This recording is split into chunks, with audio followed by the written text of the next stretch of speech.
ये बात सबके लिए है। अगर आप जवान हो, चाहे लड़के हो या लड़की, तो आपके लिए भी है, आपके छोटों के लिए है, आप बड़े हैं तो अपने बच्चों के लिए है, और आपके खुद के लिए भी है। इसे ध्यान से सुनना। एक पक्षी होता है जिसे हम ईगल, बाज कहते हैं, और ये वो पक्षी है जो आसमान में शायद सबसे ऊपर उड़ता है, बादलों से भी ऊपर उड़ता है, और इसमें ताकत भी बहुत होती है, गति भी बहुत होती है। लेकिन मैंने एक वीडियो देखा छोटा सा, उसमें होता यह है कि एक बाज होता है, ऐसा बाज जिसे बचपन से पिंजरे में रखा गया था, जब वो छोटा था तब से। तो कुछ होते हैं वन विभाग वाले या और कोई, वो उसे आज़ाद कराते हैं कई सालों के बाद, जब तक कि वो बहुत बड़ा हो चुका होता है। कम से कम वज़न उसका 5 से 10 किलो तो होगा ही होगा, और भारी भरकम। तो उसे जब आज़ाद कराते हैं तो वो उड़ नहीं पाता है। सोच रहे हैं, बात समझ आ रही है? वो पक्षी जो आसमान में बहुत ऊपर उड़ता है, उसमें ताकत बहुत होती है, बड़े बड़े जानवरों को वो अपने पंजों में पकड़कर उठा ले जाता है, वो पक्षी आज उड़ तक नहीं पा रहा है। क्यों? क्योंकि पंखों में वो ताकत नहीं बची जो होती है। अब इसी बात को मैंने दूसरी तरह से कई बार कहा है। मैंने इस तरह से कहा है कि जो अपने पंखों से उड़ने का प्रयास भी नहीं करता, वो कभी उड़ नहीं पाता है, कभी नहीं उड़ पाता है। जो अपने पंखों से उड़ने के काबिल होता है, लेकिन फिर भी दूसरों की पीठ पर बैठकर आसमान की सैर करता है, वो उड़ना भूल जाता है। और जो उड़ नहीं पाता लेकिन उड़ने का प्रयास करता रहता है, वो एक ना एक दिन ज़रूर उड़ जाता है। इसको अपने जीवन में ले लो। मैंने कई सारी ऐसी महिलाओं से बात की है जो कभी घर से बाहर निकली नहीं, जिन्होंने कोई काम करना नहीं चाहा, दुनिया को समझना नहीं चाहा, अकेले कभी घर से गए नहीं। आज उनकी हालत ऐसी है कि वो उम्र में अच्छी खासी है, 20, 30, 40, 50, लेकिन उनको कुछ समझ नहीं आता कि दुनिया क्या, क्यों, कैसे, ये काम कैसे करें, वो काम कैसे करें, यहाँ कैसे जाएं, कुछ समझ नहीं आता। इसी तरह से बहुत सारे स्टूडेंट होते हैं जो बचपन से लेकर अपनी पढ़ाई तक, कॉलेज तक, उससे आगे तक माता पिता पर निर्भर रहते हैं, लेकिन पढ़ाई भी अच्छे से नहीं कर पाते हैं। तो फिर उनको समझ ही नहीं आता है कि अब करें तो करें क्या।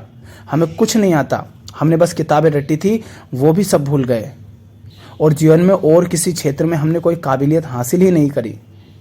हमने सिर्फ पढ़ा और वो भी ढंग से नहीं पढ़ पाए, या पढ़ा पर कंपटीशन इतना कि हम कुछ कर ही ना पाए, तो वो कुछ नहीं कर पा रहे हैं। उनकी हालत कैसी है? इसी बाज की तरह। और इसी के साथ मैंने ऐसे लोगों से भी बात की है जो कभी ना कभी, खासकर महिलाएं, खुद काम करती थी लेकिन शादी के बाद काम करना बंद कर देती है, पति पर निर्भर हो जाती है। फिर जब जीवन में समस्याएं आती है कुछ 5-7 साल बाद, तो जब खुद वापस उड़ना चाहती है तो उड़ नहीं पाती, बहुत दिक्कतें आती हैं। क्यों? मैंने कहा था कि अगर उड़ना जानते हो उसके बाद भी दूसरों की पीठ पर बैठ कर के अगर उड़ोगे तो उड़ना भूल जाओगे। और ऐसा हकीकत में होता है और देखा है, इसीलिए आपसे कहा। और इसी के साथ कई सारे ऐसे लोगों से को भी देखा है, और आपने भी देखा होगा कि जिनको कुछ नहीं आता था, जिनमें कई कमजोरियां थी, लेकिन बहुत मेहनत करने के कारण, बहुत प्रयास करने के कारण, सही दिशा में संघर्ष करने के कारण वो चलना सीख जाते हैं, उड़ना सीख जाते हैं, अपने मालिक हो जाते हैं वो। तो मैं आप सबसे बस यही कहना चाहता हूं कि अगर आप अभी जवान हैं तो जितना जल्दी हो सके अपने पंखों से उड़ना सीखें, माने अपने पैरों से चलना सीखें, अपने दम पर जीना सीखें। शारीरिक रूप से, मानसिक रूप से, आर्थिक रूप से, हर तरह से, भावनात्मक रूप से भी किसी और पर निर्भर ना हो। तो हर तरह से आप जितना जल्दी हो सके अपने दम पर जीना सीखें, अकेले चलना सीखें, अपने निर्णय खुद लेना सीखें।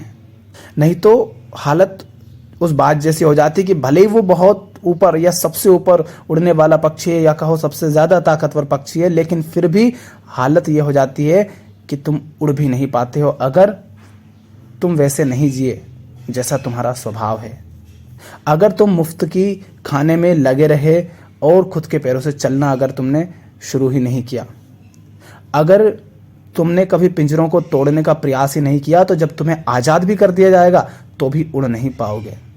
और कई सारे पक्षियों पर प्रयोग कर सकते हो जो कई सालों से कैद हैं, शायद वो उड़ नहीं पाएंगे या बहुत मुश्किल होगा उनके लिए, या उस तरह नहीं उड़ पाएंगे जिस तरह उसी प्रजाति के अन्य पक्षी उड़ते हैं।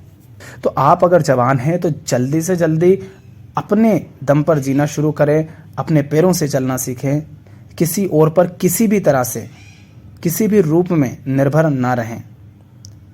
आप अगर बड़े हैं तो आप चल ही रहे होंगे, नहीं चल रहे तो आप भी प्रयास करें और अपने जो बच्चे हैं, छोटे भाई बहन हैं, जो कोई भी आपके हैं, उनको सही दिशा दें, उनको अपने ऊपर निर्भर ना बनाएं। इसका मतलब ये नहीं कि आप उनको दुत्कार दो, उनको वो उनके पैरों से चल सके, उनके दम पर वो जी सके, इस काबिल बनाने में उनकी सहायता करो।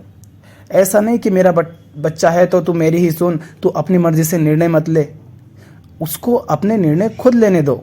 नहीं तो ऐसे लोगों को भी देखा है कि वो हर बात, छोटी से छोटी बात, मम्मी ये, पापा ये, फलाना ढिमका, सब उनसे पूछ पूछ कर करते हैं और हो गए वो 20-20, 25-25 साल के।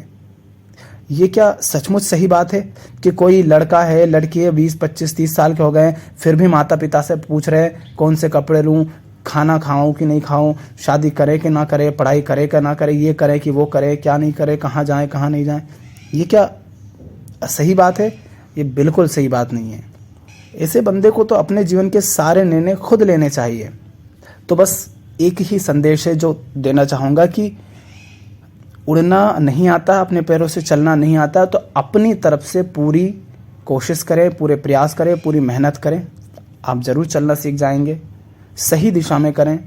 अगर आप चल सकते हैं तो किसी और पर अपना बोझ ना डालें, तो वो भी आपसे मुक्त रहेगा, आप भी मुक्त रहेंगे। क्योंकि जब आप दूसरों पर निर्भर हो जाते हैं तब दोनों एक दूसरे के गुलाम हो जाते हैं, दोनों एक दूसरे के लिए बोझ हो जाते हैं, और यहीं से तो जीवन में समस्याएं पैदा होती है। और इतना भी जान ले कि अगर आप अपने दम पर, अपने बल पर जीने का प्रयास नहीं करेंगे तो आपकी हालत बहुत बुरी हो सकती है आगे चलकर। तो इस बात पर विचार करें, इसको समझें और इसे अपने जीवन में उतारें। बाइक पर पीछे बैठना और खुद बाइक चलाकर घूमना, दोनों में बड़ा अंतर होता है। दूसरे की पीठ पर बैठना और खुद अपने पंखों से सैर करना, दोनों में बहुत अंतर होता है। कोई तैर रहा है उसे तैरते हुए देखना और खुद तैरना, अंतर होता है ना। ठीक वैसा ही अंतर होता है जब आप अपने दम पर जीते हो और दूसरों पर निर्भर होकर जीते हो उसमें। तो ध्यान रखो इसे।